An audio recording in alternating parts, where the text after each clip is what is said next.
He walked into her office to destroy her career. He left needing her to save his life. Neither of them was prepared for what came next. If this story already has you, leave a comment telling us where you're watching from. And subscribe, because this one will stay with you. The morning fog had not yet lifted from the streets of Mayfair when the Duke of Winthorpe's carriage came to a stop in front of number 14 Harley Street. His footman hesitated before knocking. "So, Your Grace, are you certain you wish to—" "Open the door, Simmons." The footman obeyed.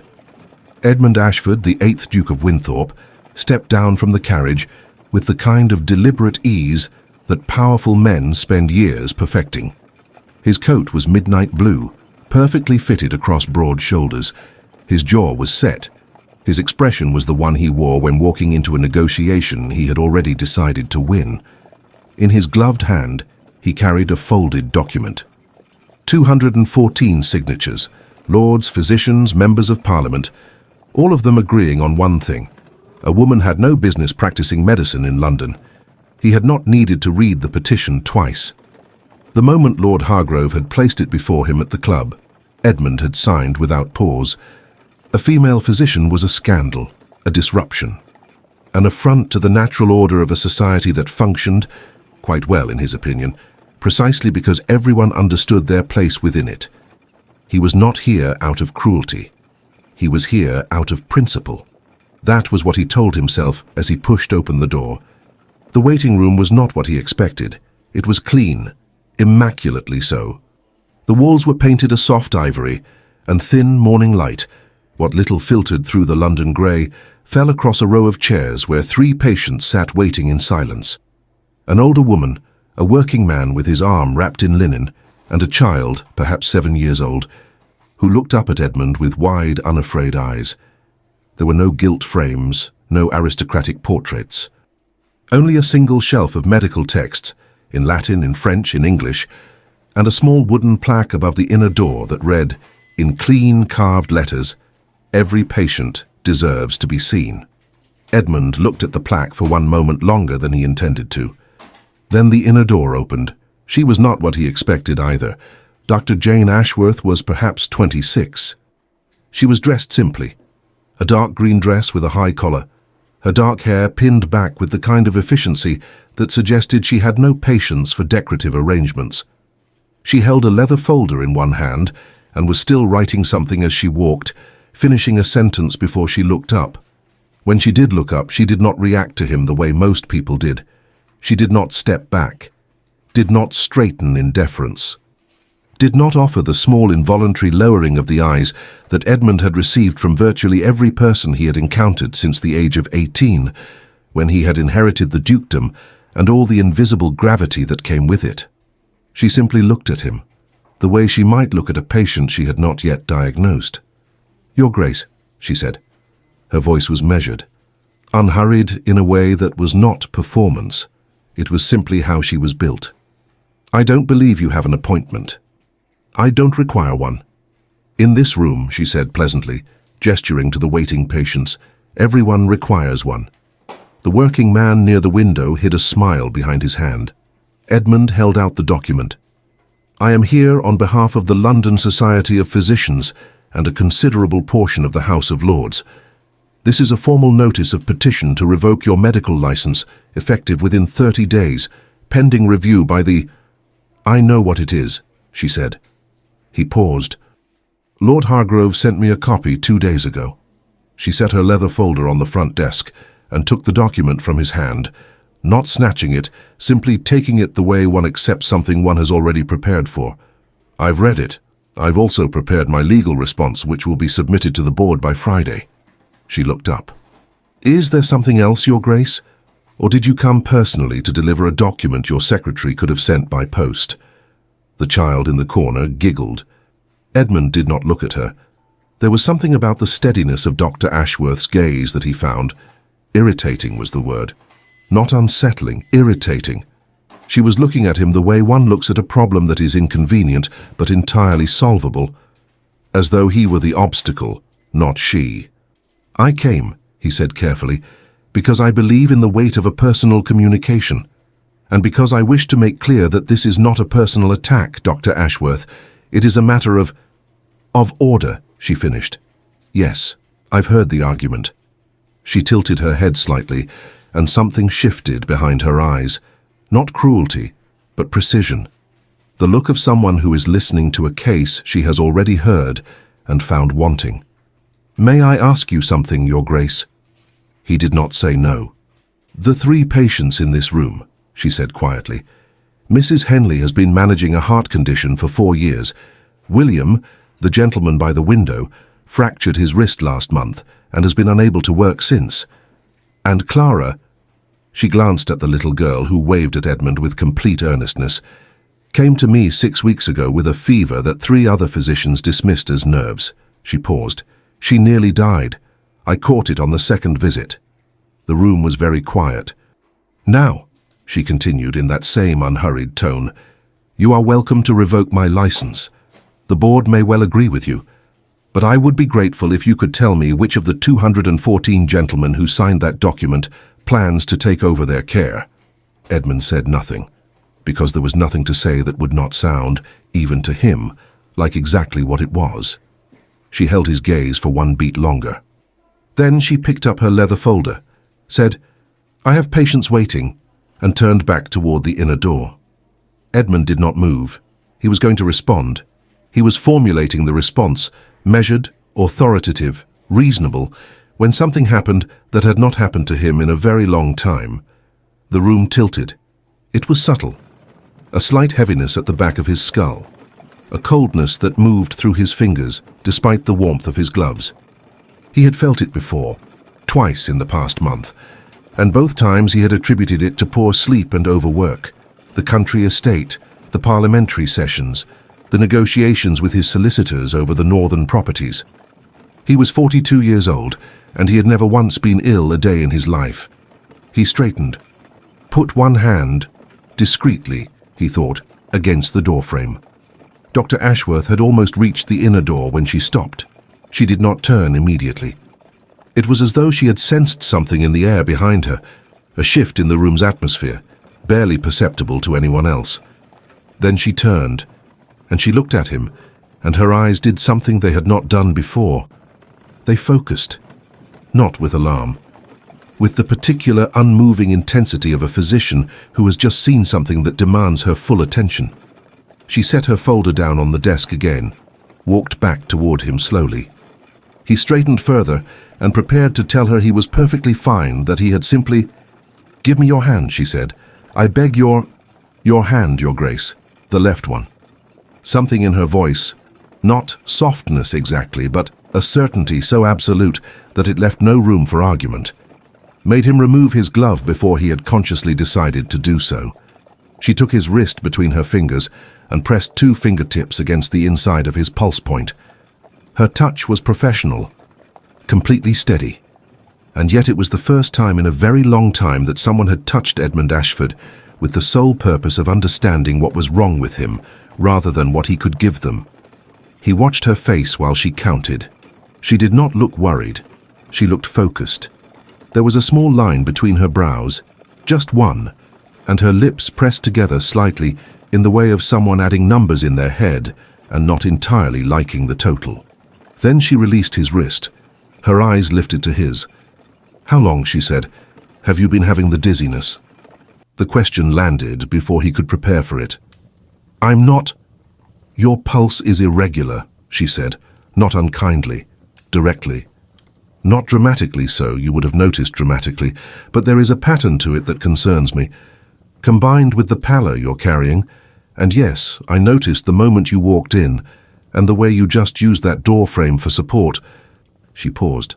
How long? Edmund looked at her. He was a man who had faced Parliament, creditors, and one actual duel without blinking. He was a man who had learned at 18 that showing vulnerability was the fastest way to lose everything. He said nothing. She gave a slow nod, as though his silence were itself an answer, as though she had already learned to read what he refused to say. I see. She picked up her folder again, and when she spoke, her voice was quiet enough that only he could hear it. You came here today to close my practice, Your Grace. That is your right, and the board may grant it." She held his gaze, and there was no triumph in hers, only something that looked almost like concern, which somehow made it worse. "But I would strongly suggest that before you do, you make an appointment." A heavy silence stretched between them. He put his glove back on. He walked out into the fog of Harley Street, stepped into his carriage and told Simmons to take him home. He made it approximately 400 yards before the dizziness returned, sharper this time, with an edge of pressure behind his sternum that he had been choosing, for 3 weeks, not to name. He sat very still in the moving carriage and stared at the grey London sky through the window. You have, at most, 3 weeks before your heart stops. He had not let her finish the sentence this morning. He wondered now, with the cold pressing quietly against his ribs, whether that had been the wisest decision he had ever made, or the most catastrophic. He did not go back the next day. He told himself it was because he was busy. The Northern Estate negotiations, 3 parliamentary votes before the week's end, a dinner at Lord Castlereagh's that he could not in good conscience cancel. Edmund Ashford had spent 24 years constructing a life in which he was indispensable, and the machinery of that life did not pause because of a slightly irregular heartbeat and the unsettling memory of a physician's eyes. He went about his days with the focused efficiency that had always served him. He chaired a committee meeting on Tuesday morning and did not mention the tightness that settled in his chest when he climbed the stairs to the chamber. He attended the Castlereagh dinner on Wednesday and drank 2 glasses of wine instead of 4 without explaining why. He reviewed the Northern contracts on Thursday and noticed that his handwriting, always precise, always controlled, had developed a faint tremor in the smaller letters that he corrected by gripping the pen more firmly. On Friday morning, he received a report from his physician, Dr. Carrow, an old family associate, 60 years of age, who had tended to the Ashford household since Edmund's father's time. Dr. Carrow examined him for approximately 12 minutes, declared that the Duke was overworking himself, recommended 3 glasses of port daily for the circulation, and left with the cheerful confidence of a man who has never once doubted his own competence.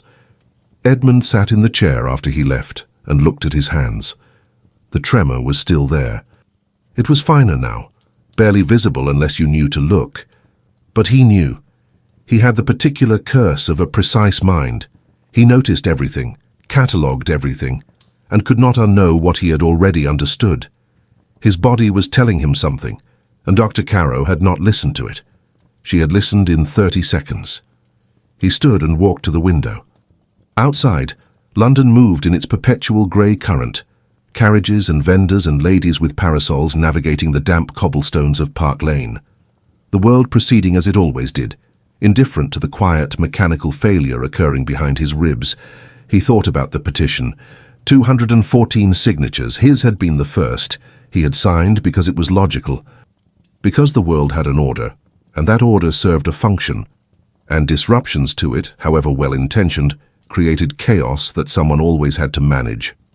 He had signed because Lord Hargrove had presented it at the club with the confident ease of a man presenting an obvious truth, and Edmund had agreed without thinking twice. He had not thought about the woman who would receive it. He had not thought about Mrs. Henley or William with the fractured wrist, or a child named Clara who had nearly died of a fever that 3 physicians had dismissed. He had not thought, because thinking too carefully about people as individuals rather than categories was the kind of thinking that made governing and living considerably more difficult. He pressed one hand flat against the cold glass of the window. He was going to be rational about this. He was a rational man. He would engage another physician, a younger one this time, someone more current than Carrow. He would get a second opinion and a third if necessary, and he would resolve this matter through the proper channels, as he resolved everything. He would not go back to Harley Street. He would absolutely not go back to Harley Street. He went back to Harley Street on Saturday morning. He arrived before the practice opened. He was not entirely sure why.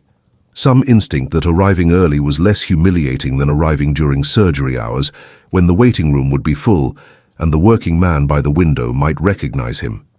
He sat in his carriage for 11 minutes before getting out. The door to number 14 was unlocked. The waiting room was empty, the chairs neatly arranged, a small fire already lit against the November chill. From behind the inner door came the quiet sounds of preparation, the clink of instruments, the scratch of a pen, the efficient movements of someone who began their day before the rest of the city had decided to start it. Edmund stood in the empty waiting room and felt absurdly that he should leave. Then the inner door opened, and Dr. Ashworth walked out with a stack of folders under one arm and stopped when she saw him. A fraction of a second, that was all. A brief flicker of surprise that crossed her face before her natural poise returned, unhurried and settled as a river after a stone. She set the folders on the desk. "Your Grace," she said. "I am not here to apologize," he said immediately. "I didn't ask you to. I want to be clear that my position regarding the petition has also not what I asked." She pulled out the chair behind the desk and sat, opening the top folder. "Sit down, please. I'll be with you in a moment." He sat. He was not entirely sure when he had decided to do that. She finished her notes, closed the folder, and looked at him with that direct, unblinking attention, complete, unsentimental. It was, he was beginning to understand, simply how she looked at everything, as though the world deserved her full concentration, and she saw no reason to give it less. "Tell me about the symptoms," she said. "Honestly, this time. I'm always honest. You were selectively silent last time, which is not the same thing." A pause. "Your Grace." The "Your Grace" arrived with perfect timing. Not mockery, just precision. She was using it the way one uses a footnote, technically correct, slightly beside the point. Despite everything, Edmund almost smiled, he told her.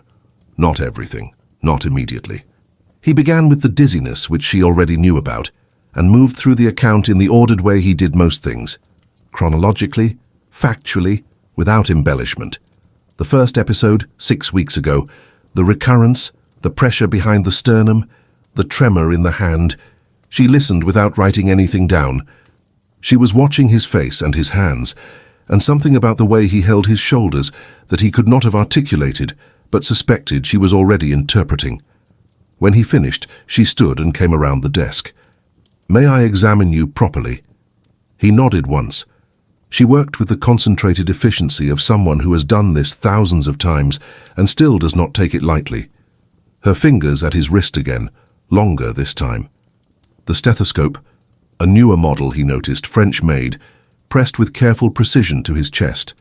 She listened for a long time, her eyes closed, one hand resting on the instrument and the other hanging loose at her side, relaxed in the way only people who are genuinely still can relax. The room was absolutely quiet. Edmund became aware at some point during this silence that he was breathing more carefully than usual, as though some part of him did not want to disturb her concentration. She moved the stethoscope, listened again, moved it once more. Then she lowered it, and the line between her brows told him everything before her mouth did. "The irregularity is consistent," she said. "It's coming from the upper chambers, a disruption in the electrical signal that coordinates the heartbeat. It's not a blockage, it's more like..." She paused, searching for the right language. "A conductor who's lost the rhythm of his orchestra. The music is still playing, but the timing is off. And if the timing drifts too far, the orchestra stops." "Yes."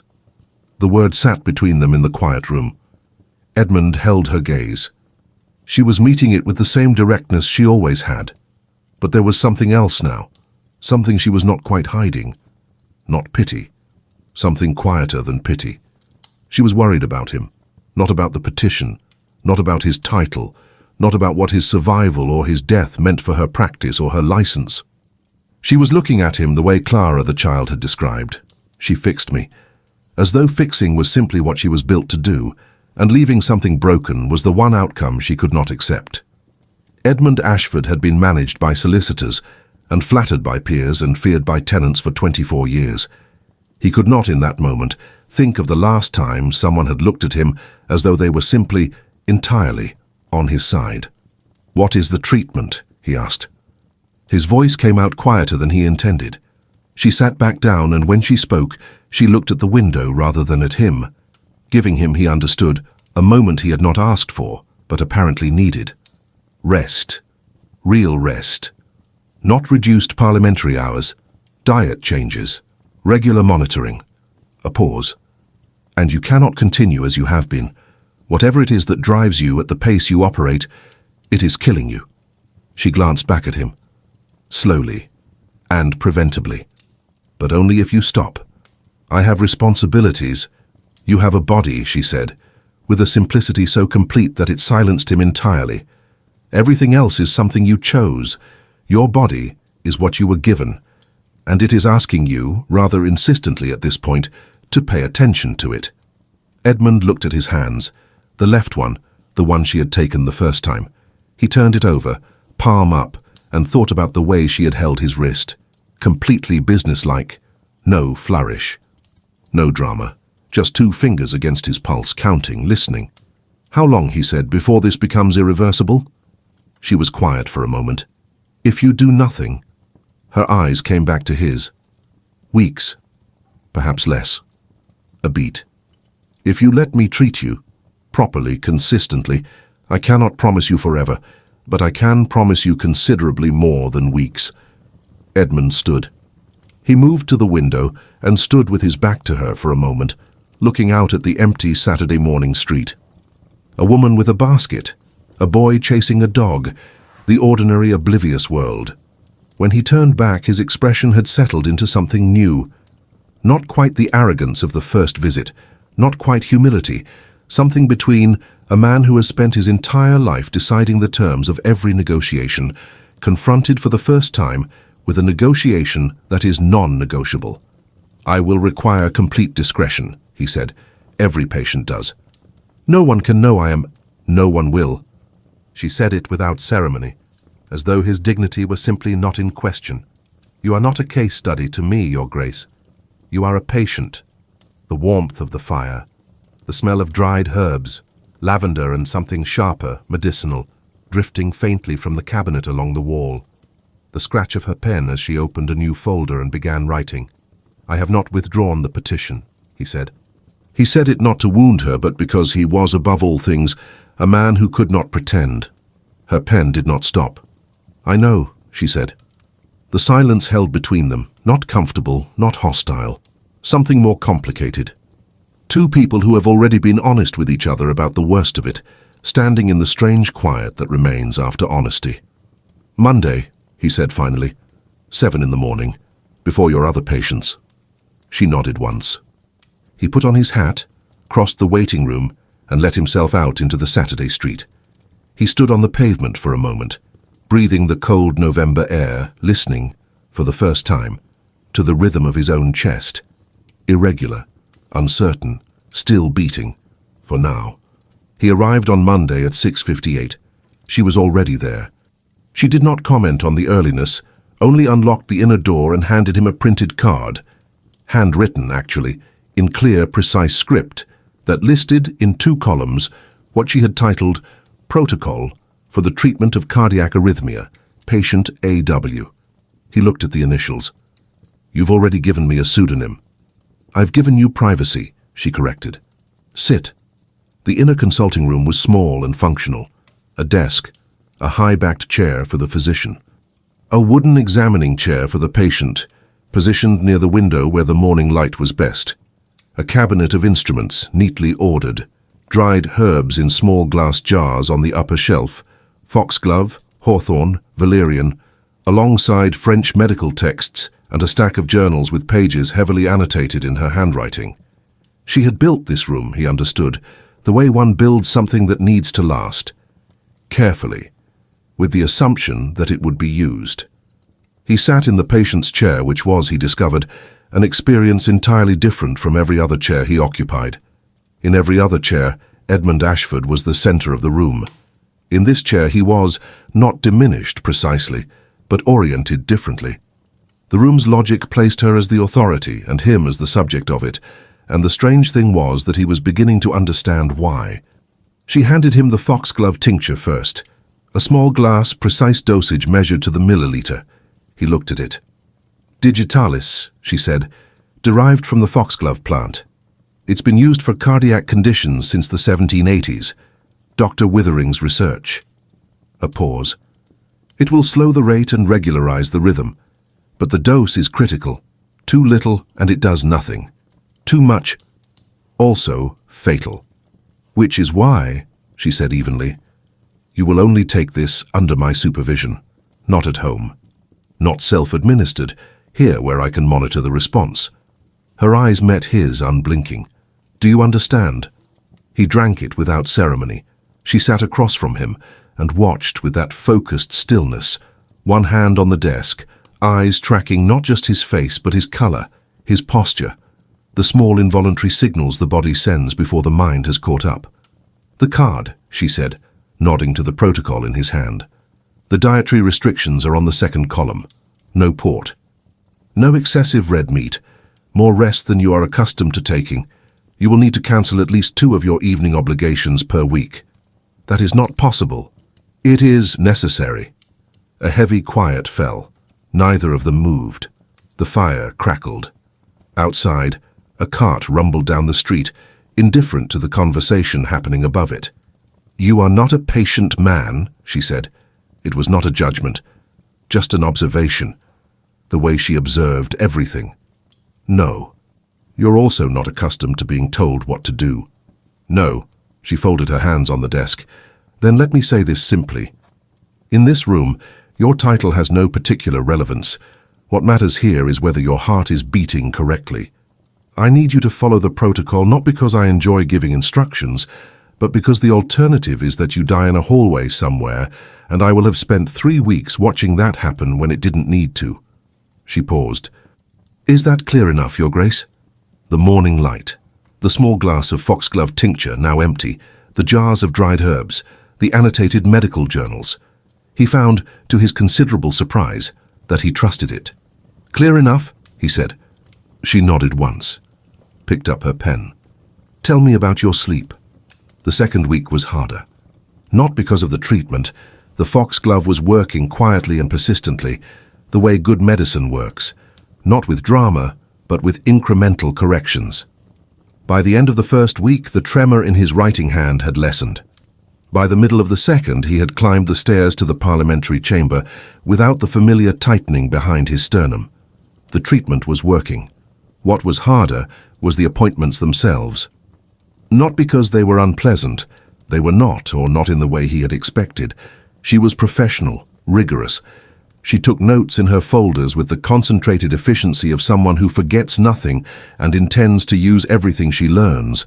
She asked him questions about his symptoms in the precise language of medicine, and he answered in kind, and the exchange had the quality of 2 people who respect each other's intelligence negotiating a shared problem. But sometimes she asked other questions. "Do you eat at regular hours or whenever work allows?" "Regular hours," he told her, then revised, "whenever work allows." She wrote it down without comment, but the faint line between her brows told him she was adding it to a larger picture she was constructing. "Do you have family nearby?" "A younger sister married in Devonshire," they corresponded. "Close correspondence?" He paused. "Adequate correspondence." She wrote that down too. "What do you do when you are not working?" He opened his mouth to answer and realized with the slow discomfort of genuine surprise that he was not entirely sure. The estates, the parliamentary work, the social obligations that were also, in a sense, work. He could not in that moment identify the last time he had done something purely because it brought him pleasure. She did not press. She moved on to the next question. But the unanswered one remained in the air of the small room, patient as she was. On Thursday of the second week, he arrived at 7 and found her standing at the window of the consulting room with a letter in her hands, reading it. She set it face down on the desk when he entered, not hurriedly but deliberately, and for half a second, before her stoic presence reassembled itself, he saw something in the set of her jaw that looked like exhaustion, not physical exhaustion. The kind that lives in the chest. "Everything well?" he asked. It was not the kind of question he usually asked.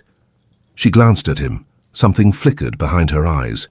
Surprise, perhaps, or the brief recognition of being seen. Then, "Yes, thank you." She picked up his file. "Sit down, please." He sat. She began the examination.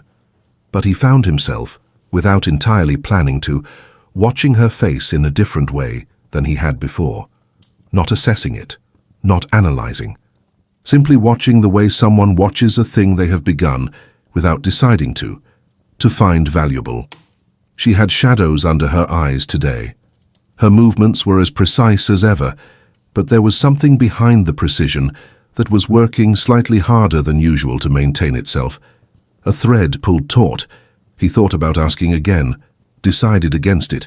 This was not that kind of arrangement. But later, as she was writing the week's notes, he said, without looking up from the protocol card he was reviewing, "You work before dawn and after dark. Every day I have arrived, there is already evidence of hours worked before me.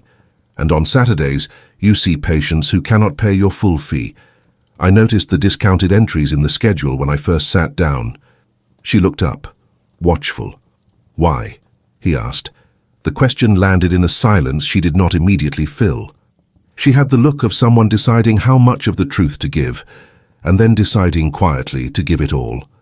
"Because my father built this practice," she said, "and then a petition very much like the one you signed." She said it without accusation, just fact. Destroyed his reputation. He spent the last 4 years of his life fighting to keep this room open. She looked at the window. The grey November light caught the line of her cheekbone, the small, determined set of her mouth. "He died believing he had failed." She paused. "I intend to prove otherwise." Edmund looked at her. He had not known about her father.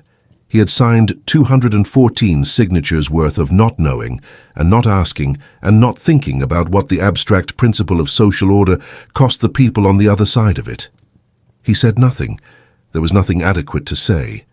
But he looked at the face of the woman across from him, the shadows under the eyes, the letter turned face down on the desk, the rooms she had built with the same intention as her father before her, and felt something that had been very still inside him for a very long time begin, quietly, to move. By the 3rd week there was a rhythm to it. 7 in the morning, the fire already lit, the foxglove tincture measured and waiting, her notes from the previous session open on the desk. His hat on the hook by the door. She had added a hook at some point in the 2nd week, and neither of them mentioned it. He was improving. She told him this on Tuesday of the 3rd week, with the same directness she used for everything, reading from her notes. Rhythm more consistent, color markedly better, no reported episodes of dizziness in 7 days. She said it as a clinician reports progress, systematically, without sentiment. But when she looked up from the page, there was something behind her eyes that was not clinical at all. A warmth she had not chosen to show and had not managed to hide. "Good," he said. "Yes," she agreed.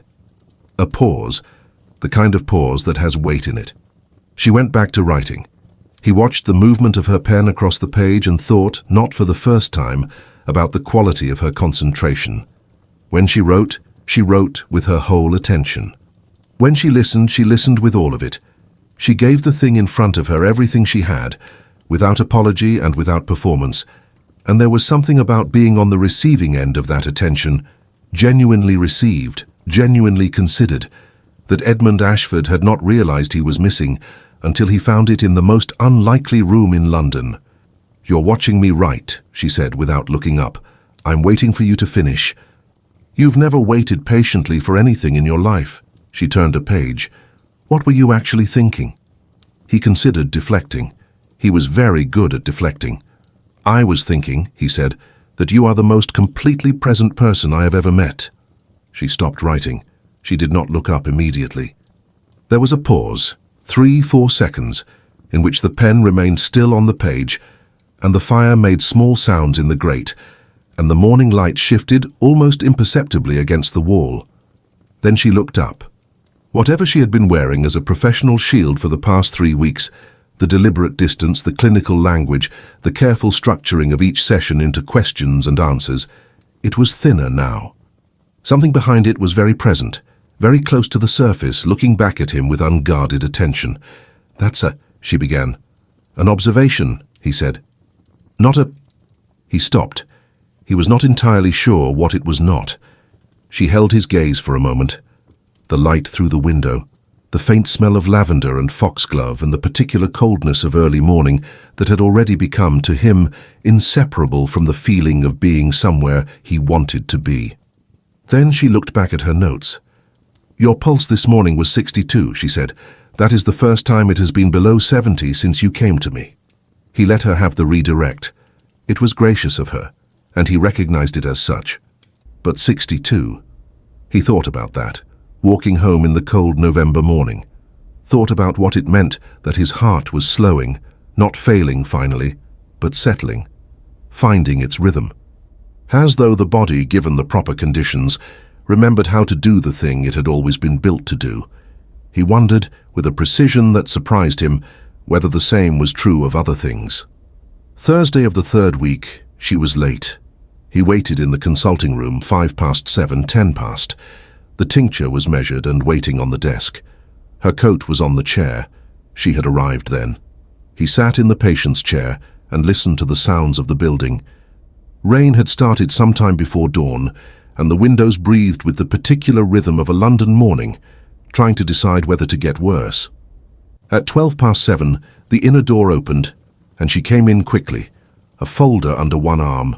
One strand of dark hair escaped from its pin and curving against the side of her neck.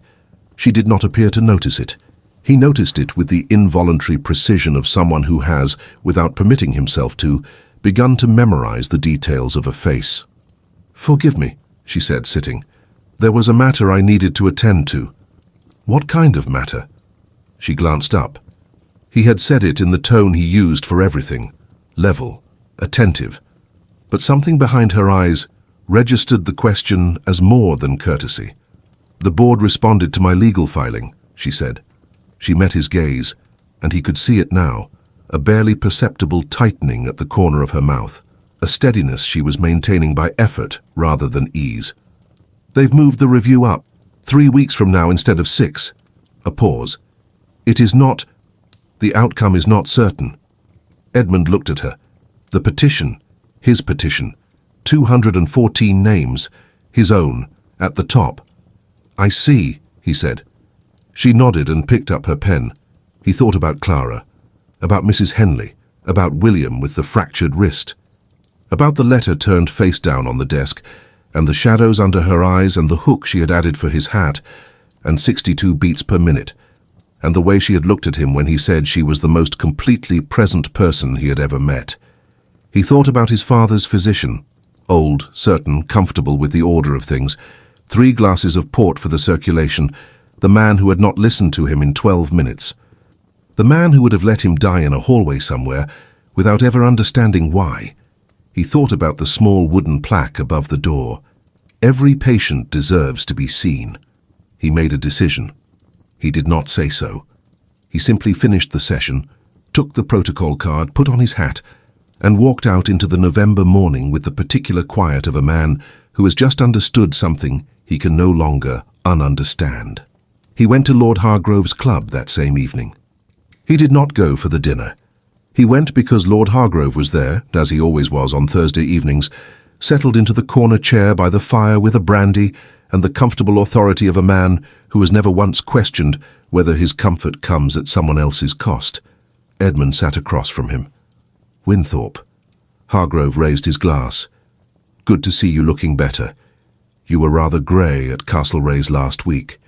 "I want to discuss the petition," Edmund said. Hargrove's expression shifted. Careful, pleasant. "The board has moved the review up, as I'm sure you've heard. With any luck, the whole business will be concluded before Christmas." "Who brought the complaint originally?" Edmund asked. "Before you circulated it at the club." A pause. Something moved behind Hargrove's eyes. "I'm not sure I recall the specific—" "Think carefully." Hargrove set his brandy down.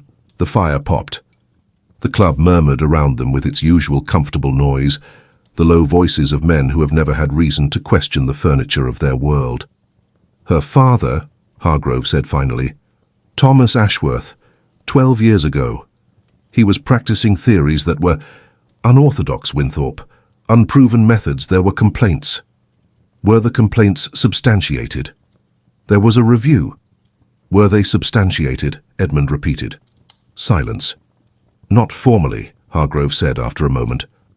"But the climate at the time," "The climate," Edmund said, "was that a man had new ideas, and the people who would have had to admit their old ones were insufficient chose to discredit him rather than consider whether he was right." He held Hargrove's gaze without difficulty. And now his daughter is practicing the medicine he taught her, using methods that are saving lives. And you would like to close her practice on the basis of a principle that has never had anything to do with competence and everything to do with comfort. The fire, the brandy, the comfortable old room. Hargrove said nothing. "I want my name withdrawn from the petition," Edmund said. A long pause. "Winthorpe." "Tonight," Edmund said. "And I would strongly encourage you to consider whether the other 213 signatures were given with full information." He stood. "Good evening, Hargrove." He walked out of the club into the cold November night. His heart was beating at 62 per minute, steady and deliberate, like a clock that has finally been correctly set. He did not tell her. He did not know how to tell her without it sounding like either a transaction or a declaration, and he was not sure which he was more afraid of it being. He went to Friday morning session as usual. She examined him, progress continuing, she said, with that quiet satisfaction she never quite managed to fully conceal when the numbers were good. He watched the small shift in the line of her shoulders when she read a figure that pleased her, the way she wrote it down a fraction more deliberately, as though she wanted the number to be permanent. She handed him the week's protocol and asked if the reduced parliamentary schedule was manageable. "More manageable than I expected," he said. Her pen paused. "I've reorganized several commitments," he said carefully. She looked at him then. That direct, focused quality turned to full wattage, reading below the surface of words the way she always did, cataloguing the things he was not quite saying. "Are you sleeping?" she asked. "Better than I have in years." And the pressure in the chest. "Gone." He met her eyes. "Almost entirely."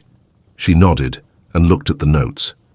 He saw the small movement at the corner of her mouth, not quite a smile, something quieter and more internal, and felt, with a certainty that had nothing to do with medicine, that he was inconsiderably deeper than irregular cardiac rhythms. "Jane," he said. She looked up immediately. It was the first time he had used her name. The room was very still. He had not planned what came after the name. He had simply needed to use it. Needed to say her actual name, not her title, not Dr. Ashworth, not the professional designation that kept the correct and proper distance between them. Her name. The one her father had given her. The one she carried alongside the medicine and the plaque and the practice she was holding together with both hands. She was watching him with an expression he had not seen before, not her usual unwavering poise. The poise was there, she was always poised, but underneath it something was very present, very near the surface, looking back at him with complete, unguarded attention. "Your Grace," she began. "Edmund," he said. He said it simply, without theatre, just the word. A pause, the fire, the morning light, the rain still going soft against the windows. She held his gaze for a long moment. Something worked its way through her expression, visible only because he had spent 5 weeks learning the language of her face, a decision being made quietly, in real time. Then, quietly, Edmund. His name in her voice was different from every other time he had heard it. More careful, more aware of itself, as though she understood the weight of what she was doing when she said it and had decided, consciously, to carry it anyway. The world outside continued its indifferent London morning. A cart on the street, distant bells from a church somewhere to the east. Inside the room, stillness, the kind that is not empty but full. Neither of them moved, neither spoke. They were sitting, as they always sat, across the desk from each other. She with her pen, he with the protocol card. And nothing had changed except that everything was different, and both of them knew it, and neither of them was ready to name it yet. She looked back at her notes. "Same time Monday," she said. Her voice was steady, quiet, carrying more than it said. He stood, took his hat from the hook. "Same time Monday," he said. He let himself out into the morning and stood for a moment on the pavement of Harley Street, breathing the cold air. 62 beats, steady, certain. His chest was not tight. For the first time in months, for the first time perhaps in years, Edmund Ashford walked home without his hand near the doorframe. 3 weeks later, he walked into the Board of Physicians hearing as the only man in the room who had not been invited. He had not told her he was coming.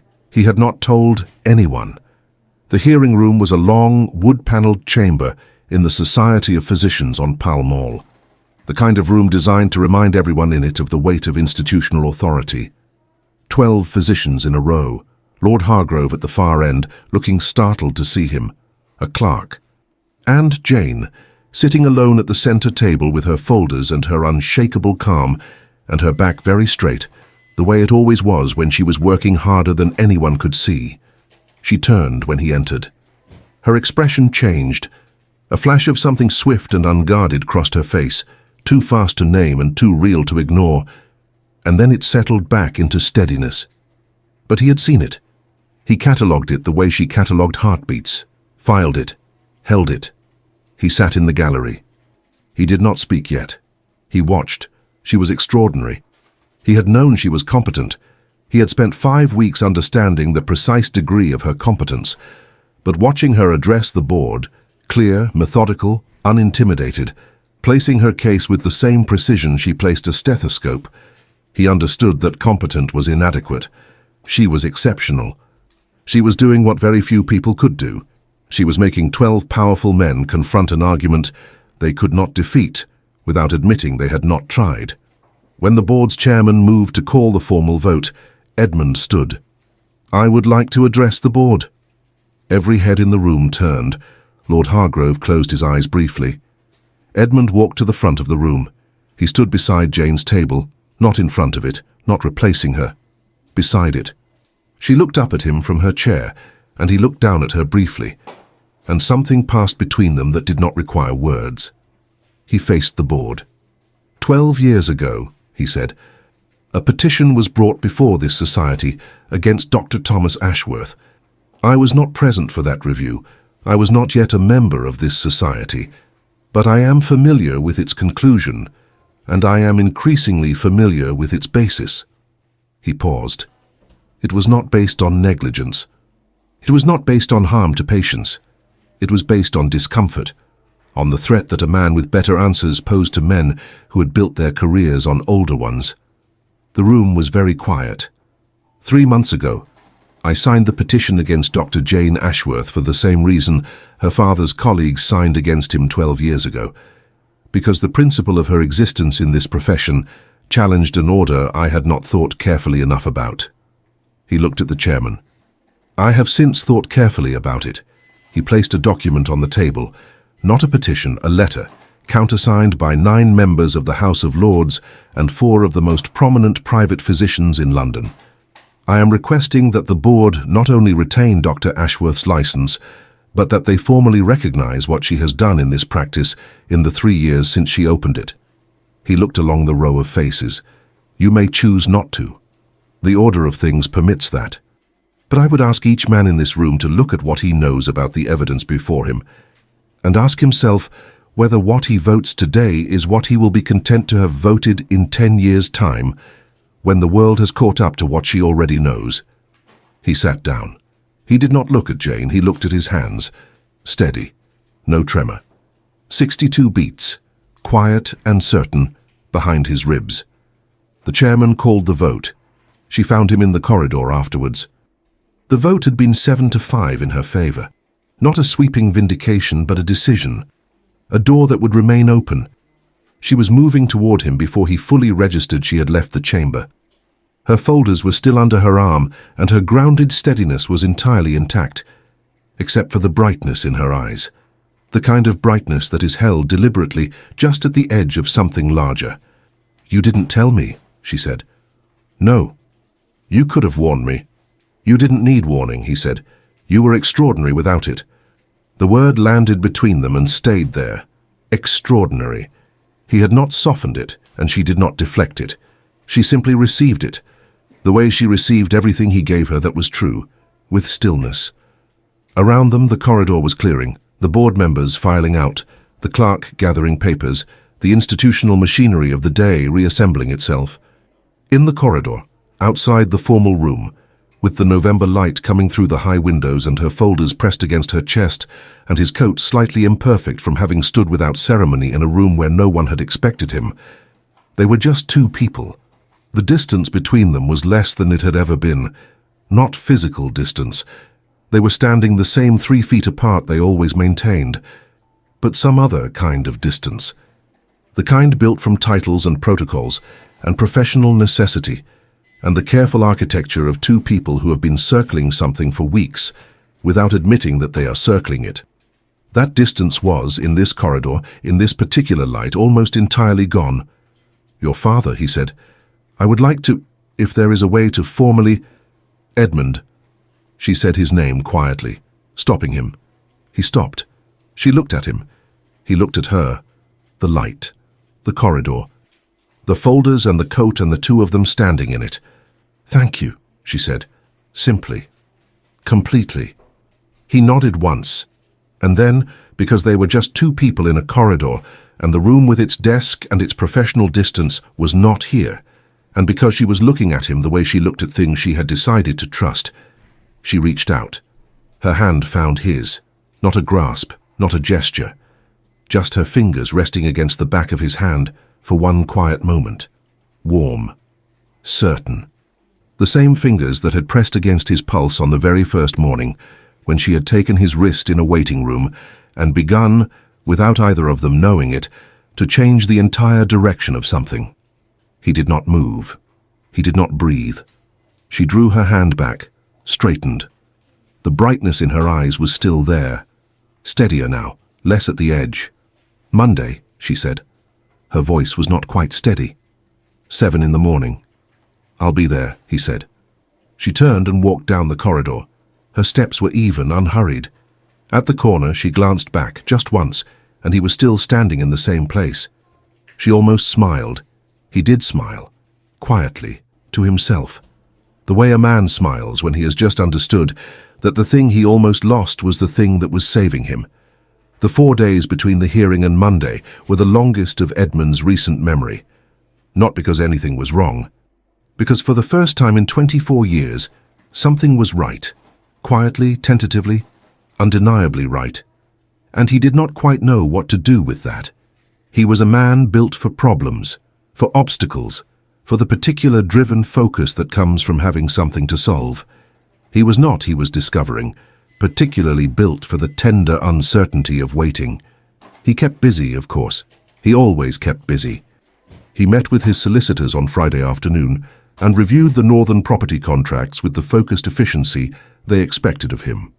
He attended a dinner at Lord Sidmouth's on Saturday and said exactly the right things to exactly the right people, and felt, for the first time in years, that he was watching himself from a slight distance, performing the role of the Duke of Winthorpe with complete competence while the actual Edmund Ashford sat somewhere quietly behind it, thinking about a corridor and a hand and 4 words said in a voice that was not quite steady.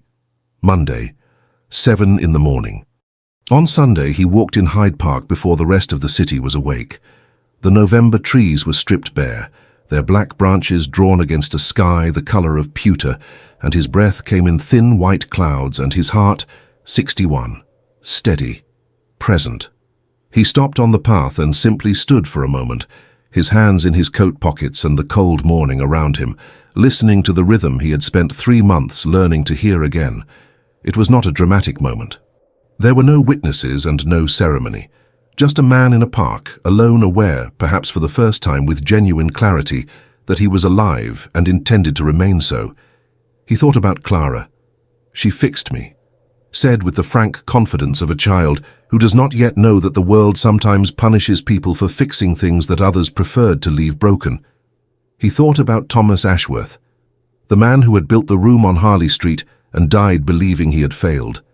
The man whose daughter had taken his plaque and his purpose and his unflinching belief that every patient deserved to be seen, and had carried them forward through petitions and dismissals, and the particular grinding exhaustion of being right in a world that was not yet ready to admit it. He thought about the hook on the wall, the one she had added in the 2nd week, without comment. Such a small thing, a small wooden hook for a coat, the kind of gesture so quiet it could almost be missed. He had not missed it. Monday arrived with a frost. The cobblestones of Harley Street were white-edged, and the air had the particular crystalline quality of very cold mornings, when sound carries differently, and the world seems briefly sharper than it has any right to be. He arrived at 6:55. She was already there. Of course she was. The fire was lit. The tincture was measured. His file was open on the desk, and she was standing at the cabinet arranging the day's instruments with the methodical care he had come to recognize as her version of stillness. Not idleness, never idleness, but a kind of ordered preparation that settled her the way silence settles a room. She turned when he came in. A pause. Just half a second. The kind of pause that would mean nothing to anyone who had not spent 5 weeks learning to read the small intervals of her attention. It meant everything. "Good morning," she said. "Good morning," he said. He hung his coat on the hook. She watched him do it, with an expression she did not entirely manage to keep neutral. Something warm and brief moved through it, there and gone, like light through a briefly opened door. She sat. He sat. The session began. But something had shifted in the room's atmosphere, and both of them felt it, and neither spoke of it directly. Because some things, he was learning, do not need to be spoken to be true. They simply exist, steady and certain as a corrected heartbeat, in the space between two people who have stopped pretending they are only what they professionally are. She ran through the measurements. Pulse, color, the tremor test. She had him write 3 sentences on a small card each week, and compared the cards over time. He wrote them without hesitation. She held the latest card beside the one from his first week and studied them in the morning light. "Your hand is entirely steady," she said. "I know." She looked up. "You sound almost surprised." "I'm not surprised," he said. "I trusted the treatment." A beat. "You trusted the physician," she corrected quietly. Not with pride. With the frank precision of someone who distinguishes between those two things because it matters. "Yes," he said, "I did." The morning light between them, the smell of foxglove and the distant sound of London beginning its day beyond the frost-edged windows, the fire warm at his back. "Jane," he said. She looked at him. Not startled. She had heard it enough now that it no longer startled her, but it still did something to her expression. Something she did not try very hard to hide. "There is something I have been trying to decide how to say," he said. She set down her pen, folded her hands on the desk in the way she did when she was giving her full attention. And he knew now what that looked like and what it cost her, and was grateful for it. "You do not have to manage it," she said. "Just say it." He almost smiled. Just say it. Of course. She did not need him to perform eloquence. She had spent 5 weeks asking him to be precise and honest, and she saw no reason to stop now. "I came to your practice to close it," he said. "I came because I believed in an order that I had inherited without examining, and I chose comfort over thought, and I signed a document that caused you harm I did not intend, but cannot pretend I am not responsible for." She was very still. "And in the process of being confronted with the cost of that decision," he continued, "I found myself unexpectedly in the care of someone who showed me what it looks like to be genuinely seen." He paused. A muscle worked briefly in his jaw, the only external signal of what it was costing him to say this plainly. "I do not know how to repay that. I am not sure repayment is the right framework. But I want you to know that I am aware of the difference between who I was when I walked into this room the first time and who I have become in it. And I believe that difference is entirely yours. The fire, the frost on the windows, the scratch of a cart on the cobblestones outside." Jane Ashworth looked at him across the desk of the room her father had built and her own hands had kept alive, and her expression was, for once, completely unguarded. Not the steady, professional poise. Not the unwavering calm she wore like armor in a world that had given her every reason to need it. Just her. Just the woman who had pressed 2 fingers against a stranger's wrist in a waiting room and felt, in 30 seconds, what no one else had bothered to feel in months. "You came back on Saturday," she said. Her voice was quiet. "You didn't have to." "I know. You could have gone to another physician, someone who did not have a petition hanging over her head. Someone without complications." "I could have," he agreed. Her eyes moved to the window briefly, then back to him. "Why didn't you?" He held her gaze. He had thought about this answer, had been thinking about it, in one form or another, since that Saturday morning in the empty waiting room, when he had sat in his carriage for 11 minutes and then gotten out anyway. "Because Dr. Caro listened to me for 12 minutes and told me to drink port," he said. "And you listened to me for 30 seconds and knew the truth." He paused. "I did not want someone without complications. I wanted someone who was right." The silence between them now was different from all the silences before it, not the professional quiet of an examination, not the careful distance of two people maintaining the correct arrangement. Something warmer and more open than that. The silence of a conversation that has reached the place where words are no longer doing the primary work. Jane looked at him for a long moment. Then she reached across the desk, unhurried, deliberate, and picked up her pen. "Your pulse this morning," she said. 61, he said. She wrote it down. A small private curve moved at the corner of her mouth. Not hidden, not performed, just real. "Better," she said. "Yes," he said. "Much better." 6 months later, number 14, Harley Street had a second plaque. It was smaller than the first, mounted just below it, in the same clean carved letters, "In memory of Dr. Thomas Ashworth, 1761-1808. Who knew that every patient deserves to be seen? Edmund had commissioned it without telling her. She found it on a Tuesday morning in April, when the fog had finally lifted and London was doing its tentative impression of spring. Pale sunlight on damp stone, sparrows in the lime trees on the far side of the street, the smell of something green and returning in the air that had not been there all winter. She was coming in from an early house call when she saw it. She stopped in the doorway. Her folders were under her arm, and her coat was still buttoned, and she simply stood there, reading the words she had spent 12 years carrying inside her, now set in carved wood for anyone on Harley Street to see. She stood there for a long time. When she came into the consulting room, Edmund was already in the patient's chair. He had arrived early, as he always did now. He had a book open on his knee, though he was not reading it. He looked up when she entered. Her eyes were not entirely dry. She did not explain. She did not need to. She simply sat down, set her folders on the desk, and opened her pen case with hands that were slightly less steady than usual and a great deal more honest. "Your pulse this morning," she said. 61, he said. "I checked before I left." She wrote it down. Then she set the pen down and looked at her own handwriting for a moment. The number, clean and certain on the page, proof of a body that had learned again to trust its own rhythm. "Edmund," she said. "Jane," he said. She looked up.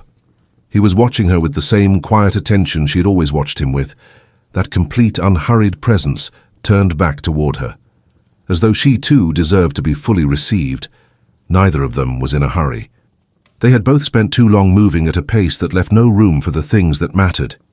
They had both learned in this room what it felt like to slow down and be still and let the truth of something become clear without forcing it. He stood. He crossed the room, not quickly, not dramatically, in the steady, unhurried way of a man who has learned to be present to things. He stopped in front of her chair. She looked up at him. Her pen was still in her hand. Her folders were open on the desk. The pale April light was coming in at a low angle through the window and catching the edges of everything. The glass jars of herbs, the annotated journals, the second line of carved wood above the door that had not been there yesterday. The world was still, in all its practical details, exactly as it was. He offered his hand, not to take hers, just offered it, open, a question without pressure. The kind of question that already knows it will accept whatever answer comes. She looked at it. She looked at him. And then she set down the pen. She placed her hand in his, and he closed his fingers around it, gently, completely. And the room held the moment the way good rooms do, without comment, without ceremony, with the simple dignity of a space that has watched two people become honest with each other and has enough respect for them to let it be quiet. She stood. They were facing each other now, close enough that she could see the small details of his face that she had catalogued 100 mornings, the fine lines at the corners of his eyes that deepened when he almost smiled, the way his jaw sat differently when he was being truthful rather than careful, the specific quality of his stillness when he was paying complete attention. He raised his free hand and, with a deliberateness that was not hesitation but care, tucked the escaped strand of hair, the same one she never seemed to notice, back from her face. His thumb rested, for just a moment, against her cheekbone. She did not move away. He tilted his head, just slightly, just enough to ask the question without words. She answered it. Not with words, and not in a way that needed describing in detail. Only in the way that two people answer the question they have been not asking for 5 months, in the quiet of a room that smells of foxglove and morning and the particular cold sweetness of April coming through old windows. A kiss, quiet, certain. Not performance and not theatre. The kind that arrives without announcement and carries, in its complete simplicity, more weight than anything either of them had said. When they drew back, they remained close. His hand still held hers. Her palm was warm against his fingers. Outside, London continued.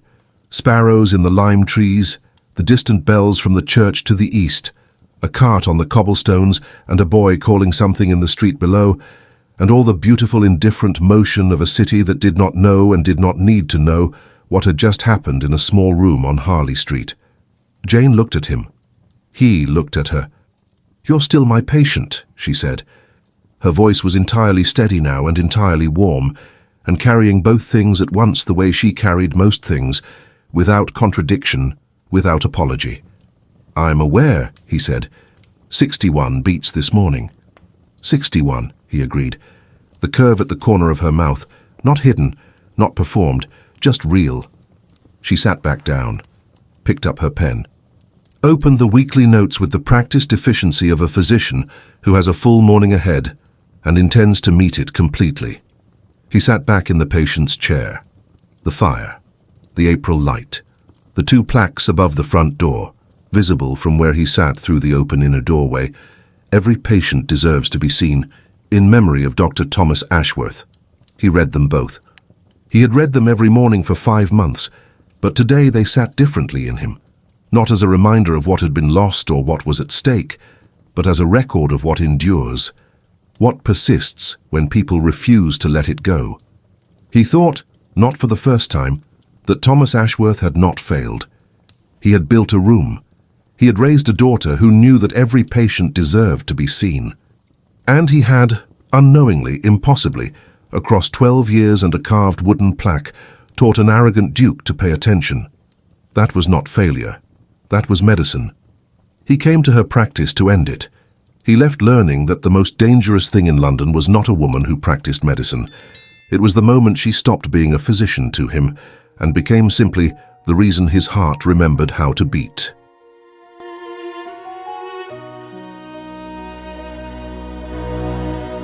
I built my life on quiet stone, a crown of rules, a heart of bone, a world that moved when I gave command, but no one ever touched my hand. The city bowed, the doors were wide, yet something in my chest had died until the day I crossed your door and heard my heartbeat ask for more.